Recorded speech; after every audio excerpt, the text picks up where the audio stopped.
അവിടെ സേഫ് ആണോ? ഫീസൊക്കെ അഫോർഡബിൾ ആയിരിക്കോ? അവിടെ ചെന്ന സപ്പോർട്ടിന് ആരാ ഉണ്ടാവുക? എബ്രോഡ് പോയി MBBS ചെയ്യണമെന്ന് ആഗ്രഹിക്കുന്ന എല്ലാവരും കേൾക്കുന്ന ചോദ്യങ്ങളായിരിക്കും ഇതൊക്കെ.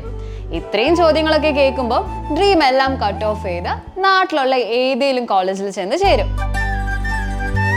എവിടെയാണ് എഡ്യൂസോണിന്റെ പ്രസക്തി? നിങ്ങളുടെ ബഡ്ജറ്റിനും ആഗ്രഹത്തിനും അനുസരിച്ചുള്ള കൺട്രിയും അതേപോലെ യൂണിവേഴ്സിറ്റിയും സെലക്ട് ചെയ്ത് എല്ലാവിധ ഗൈഡൻസും തരാനായിട്ട് എഡ്യൂസോൺ കൂടെ ഉണ്ടാവും.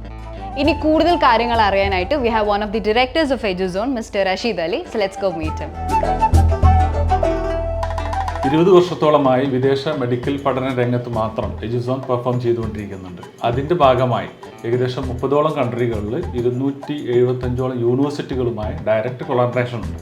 എൻ്റർ ദ പ്രോഗ്രാം മാത്രമല്ല എഡ്യൂസോണിൻ്റെ സപ്പോർട്ട്സ്. പ്രോഗ്രാം കഴിഞ്ഞതിന് ശേഷവും FMG, USMLE, പ്ലാബ് പോലുള്ള ലൈസൻസ് എക്സാമിനും കൂടെ എഡ്യൂസോൺ സപ്പോർട്ട് ചെയ്യുന്നു.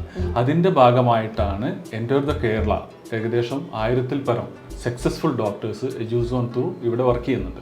അത് എഡ്യൂസോണിൻ്റെ ഒരു സ്പെഷ്യാലിറ്റിയാണ്. ഇനി എബ്രോഡ് പോയി ഡോക്ടർ ആവാന്നുള്ള സ്വപ്നം വെറും സ്വപ്നമാക്കി വെക്കേണ്ട. Let us all fulfill it. എഡ്യൂസോൺ കൂടെ ഉണ്ടാവും.